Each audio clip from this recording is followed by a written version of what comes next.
Welcome to Penrose Learning, where we make understanding easy. You start by launching Microsoft Edge on your Xbox and locating the image you want as wallpaper. Use the controller to open a new tab, then search or paste the image page address.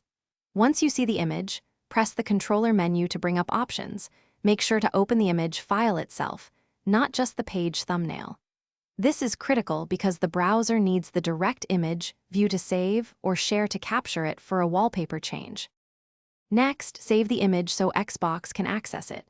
If Edge offers Save Image, choose Downloads and Confirm.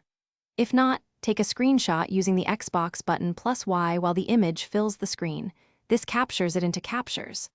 Once done, open My Files or Captures in the guide to verify the file is present. Make sure to note the folder name, Downloads versus Captures, because the next steps require navigating to that exact location to set the wallpaper. Finally, change the background.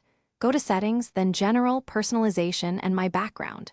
Choose Custom, select the saved image from Downloads or Captures, and confirm the selection.